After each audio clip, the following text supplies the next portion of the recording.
Jadi kan dia biasanya suka ngasih jadwal tuh. Kalau misalkan ternyata dampaknya lewat besar, dia akan bikin urgent FOMC untuk kasih arahan ke market bahwa dia akan potong suku bunga di FOMC berikutnya. Nah jadi, tapi kita sudah bisa lihat dari yield yang 2 tahun ini akan terjadi pemotongan suku bunga 100 basis point paling telat 2 bulan dari sekarang. Paling telat 2 bulan dari sekarang akan terjadi pemotongan suku bunga 100 basis point. Nah, kalau 100 basis point dipotong, berarti the Fed fund rate-nya akan ke 3,8, maka mark to market obligasi di Amerika akan rebound. Dari loss dia akan untung, profit. Nah, kalau hitungan saya, kemungkinan besar lebih agresif, 250 basis sampai dengan akhir tahun. Jadi the Fed akan potong suku bunga 250 basis, biar mark to market-nya itu akan balik, dan sehingga accrued coupon, kan tadi kan kita pegang obligasi, kita dapat coupon kan. Kalau mark to market-nya, loss-nya masih lebih rendah dari kupon, itu udah nggak masalah, bank udah nyaman pegang jual US Treasury-nya juga udah aman. Karena apa? Walaupun dia loss di harga, tapi dia untung di kupon, dia accrued kupon. Jadi yang terjadi adalah apa? The Fed nggak hanya harus QE dan memberikan fasilitas repo, tapi dia juga harus potong suku bunga. Karena percuma dia memberikan fasilitas QE, tapi yield-nya nggak turun karena mark to market loss-nya masih besar. Sekarang kalau misalkan The Fed mau tetap menaikkan suku bunga, bisa nggak? Tapi nggak terjadi credit event. Bisa. Bisa nggak? Bisa. Misalkan The Fed pengen tingkat suku bunga tetap di 4,75. Tapi bisa nggak dia menjaga supaya nggak terjadi credit event? Bisa. Dengan cara apa? QE-nya luar biasa. Kalau tadi mark to market loss sekitar 10% sampai 15% dari GDP Amerika, maka The Fed harus cetak uang tahun ini QE sekitar 2,5 sampai 3 triliun dolar. Jadi dia menjaga money supply-nya tetap naik, tapi tingkat suku bunganya dibiarin tinggi. Nah, itu yang dilakukan oleh BI, Bank Indonesia. BI itu, dia naikin suku bunga tahun lalu, dia naikin suku bunga kencang, tapi money supply-nya masih ditambah sama BI. Lewat fasilitas repo. Ini datanya. Ya, lihat. Nah, ini yang menyelamatkan yield kita nggak spike tahun lalu. Jadi sebelum COVID, repo facility yang diberikan BI ketika ada bank yang mau merepokan sun-nya, entah itu untuk financing atau entah karena dia mark to market loss, itu rata-rata setiap hari cuma 24 triliun. Nah, sama BI langsung ditaikin dari akhir 2021 karena yield udah mulai merangkak naik dari kuartal keempat 2021, dinaikin 10 kali lipat repo facility sama BI. Sehingga sebenarnya walaupun BI naikin suku bunga, money supply tetap ditambah sama BI, stok uangnya tetap ditambah. Makanya bank tidak mengalami masalah likuiditas yang cukup ketat, padahal dana pihak ketiga perbankan tahun lalu itu udah ketat. Ya saya banyak debat sama teman-teman saya di bank. Saya udah bilang bahwa likuiditas itu ketat di bank karena you punya US Treasury banyak yang nyangkut. Kalau ditaruh di HTM nggak bisa jadi kredit. Kalau ditaruh di AFS kena profit and loss. Jadi tahun lalu dana pihak ketiga perbankan itu 8%, tapi bank bisa ngasih kredit 11%. Dari mana tambahan likuiditas itu? Ya dari repo facility ini yang dikasih BI. Jadi BI memberikan repo facility ini. Nah, sedangkan The Fed nggak bisa melakukan itu. Nah, pertanyaannya, The Fed bisa nggak tetap menjaga tingkat suku bunga tinggi, tapi nggak diturunin, tapi dia tidak menyebabkan credit event? Bisa, tapi The Fed akan QE lebih dahsyat lagi.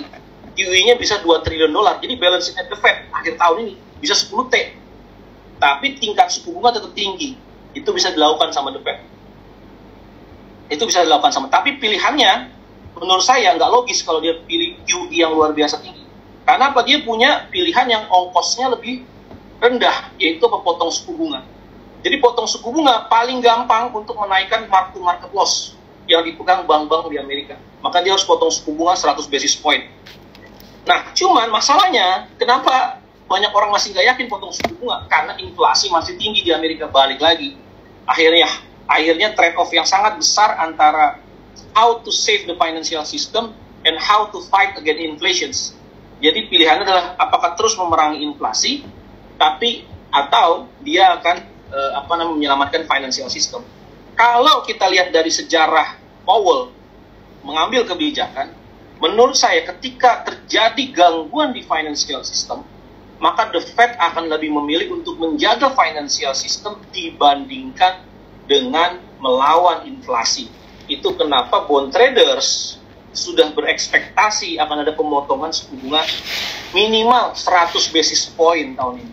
Dari ekspektasi bond trader. Kita tahu bond traders di Amerika itu kan pinternya luar biasa ya, dahsyat-dahsyat gitu ya. Makanya dia bisa prediksi apa yang terjadi sekarang udah dari bulan September tahun lalu. Nah, kalau kita lihat kemungkinan dia akan potong suku bunga untuk menyelamatkan financial systemnya dibandingkan itu melawan inflasi.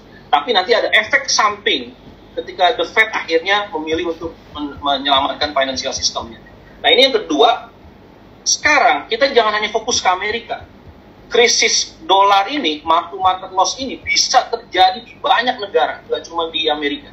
Kenapa? Balik lagi, karena dolar adalah global reserve currency. Makanya ada pernyataan menarik dari Bernanke, kalau saya nggak salah, bilang bahwa dollar is our currency but your problem. Itu pernyataan fenomenal dia. Bahwa mata uang dolar memang mata uang kita, tapi selalu jadi masalah Anda, negara-negara emerging market atau negara-negara di luar Amerika. Karena utang dolar, kalau kita lihat udah naik 4 kali lipat di luar Amerika. Artinya proses pencetakan dolar itu tidak hanya terjadi di Amerika, tapi di luar Amerika lewat sistem yang namanya fractional reserve banking. Jadi kalau misalkan katakanlah BRI misalkan atau Mandiri dia punya orang nabung dolar sekian juta, sekian ratus ribu dolar, dia bisa lending out, dia punya dolar lebih besar daripada deposit fasility, karena kan seluruh bank bekerja menggunakan sistem fractional reserve banking. Jadi, pencetakan dolar tidak hanya terjadi lewat perbankan di Amerika, tapi di luar Amerika. Makanya kalau kita lihat utang, perbankan utang dolar denominated debt di luar Amerika itu naik 4 kali lipat dari global financial crisis. Jadi, begitu terjadi kenaikan yield yang tinggi, maka apa yang terjadi? Mark-to-market loss di euro-dollar market juga akan besar. Makanya saya nggak kaget kalau Credit Suisse tiba-tiba ikutan kena. Karena dia juga pegang mark-to-market loss dolar yang di-created di luar Amerika yang disebut dengan euro-dollar market juga kena. Artinya apa? Money juga shrinking di luar Amerika. Jadi yang terjadi akan ada banyak negara yang kemungkinan kolaps, tidak bisa bayar utang dolarnya. Karena apa? Karena cadangan devisanya mungkin ditaruh di instrumen dolar yang udah jatuh harganya secara mark-to-market. Atau gagal bayar, credit event di banyak dollar denominated debts di obligasi di luar Amerika gitu ya. Sehingga makanya kalau kita lihat sekarang yang udah tajam banget depresiasinya itu kan mata uang Argentina kalau nggak salah ya. Nah jadi krisis ini akan nyebar. Ini akan ke Eropa, akan ke negara-negara emerging market, dan nanti akan balik lagi ke Amerika lagi. Kalau misalkan banyak bank-bank di Amerika yang pegang aset emerging market, terus aset emerging market dolar ini nggak perform, maka akan jadi credit default di bank-bank atau institusi keuangan di Amerika. Seperti LTCM, Long Term Capital Management, itu kan terjadi karena terjadi default di obligasi negara Rusia. Jadi, ini akan jadi feedback balik ke Amerika, euro-dollar market. Sehingga apa yang terjadi? The Fed akan dipaksa untuk potong suku bunga terus kalau terjadi masalah di luar Amerika. Karena kalau masalah di luar Amerika seperti Credit Suisse bertambah di bank-bank lain atau di sovereign bonds, negara-negara Eropa katakanlah seperti Portugal, Italia, Prancis, ada masalah di sana, maka The Fed juga akan nanggung nanti karena asetnya banyak dipegang oleh bank-bank di Amerika juga. Jadi dari interest rate risk dia akan berubah jadi credit risk. Nah kalau itu yang terjadi, The Fed akan dipaksa untuk potong suku bunga terus. Jadi masalah di euro dollar market akan dampak jadi ke Amerika. Jadi saya rasa The Fed juga akan hitung-hitungan. Nah bagaimana dengan Indonesia? Bagaimana dampak ini semua ke ekonomi Indonesia? Jadi dampak dari gejolak ini bisa kita trace dengan 3 channel. Jadi selalu setiap krisis yang terjadi di luar Indonesia bisa kita trace dengan 3 channel. Yaitu trade channel, hot money, dan foreign direct investment. Jadi kalau kita lihat, global economic slowdown ini sudah membuat commodity marketnya turun. Dan ini pasti akan berdampak terhadap ekspor-impor activity kita. Ekspor-impor activity kita di bulan Januari-Februari sudah kelihatan banget, sudah mengalami kontraksi, sehingga net ekspor kita itu kemungkinan secara ekspor-impor akan turun, sehingga itu akan mendorong perlambatan pertumbuhan ekonomi. Tapi blessing in disguise-nya apa? Total ekspor-impor terhadap GDP kita cuma 30%. Jadi nggak terlalu berdampak besar terhadap domestic consumption sama investment spending. Nah terus yang kedua, hot money. Ini kan kita bikin hipotesis ya, bahwa global shock itu akan berdampak di Indonesia lewat channel apa? 3 channel ini. Nanti kita trace satu-satu dampaknya akan seperti apa. Terus hot money, kita lihat hot money, ini apakah akan terjadi capital outflow di bonds dan equity di Indonesia? Apakah akan terjadi karena terjadi shock, ada liquidity squeeze ya, liquidity squeeze di global economy di Amerika dan Eropa, Apakah ini akan membuat fund manager asing sana menarik uangnya yang udah untung di Indonesia? Atau menarik aset yang bisa diliquidate di Indonesia? Apakah akan terjadi?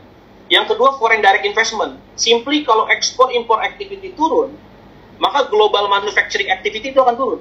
Pabrik-pabrik akan slow down production-nya. Jadi nggak ada alasan bagi dia buat nambah foreign direct investment ke Indonesia. Karena useless.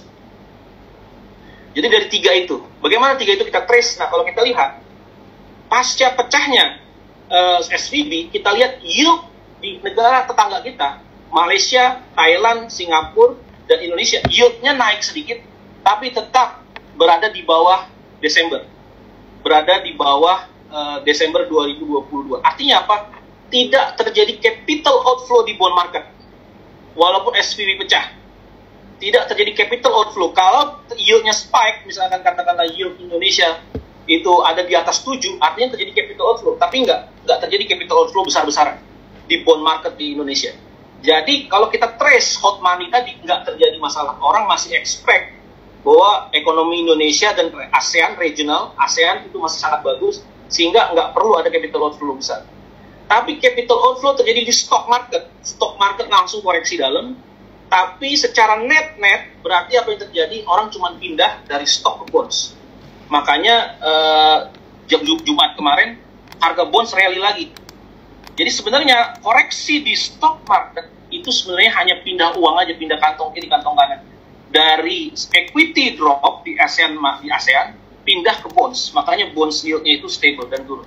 Jadi nggak ada capital outflow besar-besaran. Jadi secara hot money kita nggak perlu terlalu khawatir di Indonesia akan terjadi capital outflow besar-besaran. Yang kedua, kalau kita lihat apa nih tadi repo kita bicara ya, dari sisi trade channel. Bagaimana dari sisi trade channel? Kalau dari sisi trade channel, global economic slowdown itu udah dirasakan ya. Ekspor-impor activity-nya udah drop signifikan dari awal tahun masuk. Ekspor-impor udah turun signifikan, tapi kita tetap surplus besar. Kita tetap surplus 5,4 billion bahkan di bulan Februari. Artinya apa? Impornya turun lebih cepat daripada ekspor. Kenapa impor turun lebih cepat daripada ekspor? Karena harga minyak turun lebih dalam daripada ekspor yang kita barang-barang yang kita ekspor. Karena kita kan lihat importin migas ya. Begitu terjadi global economic slowdown, harga minyak turun di bawah $80, itu menguntungkan Indonesia. Makanya saya yakin di bulan Maret nanti atau bulan April kita masih akan terus trade surplus minimal 3,2 billion. Tapi kalau misalkan ini di bulan Februari jadi 5,4, ini bisa lebih tinggi lagi sebenarnya di bulan Maret dan April. Kenapa? Karena harga minyaknya turun drastis sehingga nilai impor kita turun drastis. Sedangkan yang sama batu bara itu masih stable di angka $178. Walaupun turun tapi tetap tinggi, masih sangat-sangat tinggi, hampir 3 kali lipat dari puncak tertinggi semenjak commodity price boom berakhir. Jadi kalau kita lihat, selain harga minyak yang turun, ini impor untuk barang konsumsi, untuk investasi juga turun. Artinya apa? Kita akan berekspektasi ekonomi Indonesia akan slow down. Tidak kontraksi, tapi pertumbuhannya akan slow down. Tapi kalau Indonesia atau pertumbuhannya slow down di saat Amerika nanti kontraksi misalkan, itu artinya Indonesia akan terlihat bagus. Secara relatif Indonesia akan terlihat bagus. Jadi dari sisi trade channel kita aman. Karena term of trade kita, harga barang yang kita jual masih lebih tinggi jauh dibandingkan harga barang yang kita beli. Jadi kita masih aman trade surplus. Nah terus kalau kita lihat, kalau kita trade surplus 3-4 billion tiap bulan, maka tahun ini kita akan current account surplus. Artinya apa? Indonesia secara 3 tahun berturut-turut itu kita akan current account surplus. Nah kalau negara yang current account surplus, walaupun Amerika mengalami gonjang-ganjing, terjadi credit event dan segala macam, maka Indonesia masih akan stable mata uang dolarnya, mata uang rupiahnya. Kenapa? Karena simply supply and demand. Supply dolar masih terlalu banyak dibandingkan permintaan akan dolar. Apalagi kalau kita lihat, impornya kan turun. Jadi permintaan dolar untuk working capitals, permintaan dolar untuk naikin investasi nggak terlalu banyak. Di saat yang sama, supply dolar masih terus banyak dari sisi trade surplus. Jadi secara ini rupiah akan relatif stable. Nah, karena BI tahu bahwa supply dolar itu akan masih ample, maka dia berani nahan suku bunga kemarin. Padahal the Fed-nya belum ada ancang-ancang apa-apa. Nah, kemungkinan besar BI, kalau the Fed potong suku bunga 100 basis point sampai dengan kuartal ketiga nih, BI akan potong lebih dalam lagi. Mungkin BI bisa potong 125 atau 150 basis. Jadi prediksi kami dari Desember 2023 akan kejadian semua. BI akan potong suku bunga. Nah, begitu BI potong suku bunga, apa yang terjadi? Bond marketnya akan rally. Bond marketnya akan rally. Makanya begitu bond market rally, yield-nya drop di bawah 6,3, di bawah bahkan even bisa ke 5,8, maka yang terjadi akan terjadi movement dari bonds ke equity kita. Barulah equity kita itu akan rebound. Jadi equity kita itu bisa ke level 7.000, bisa ke level 7.400. Begitu market udah yakin BI, the Fed akan potong suku bunga dan yield obligasinya akan drop signifikan. Nah, terus kalau kita lihat, ini lagi tambahan. Awal 2022, kita trade surplus luar biasa. Cadangan devisa kita turun. Artinya apa? Dolarnya nggak masuk ke dalam kantong Indonesia.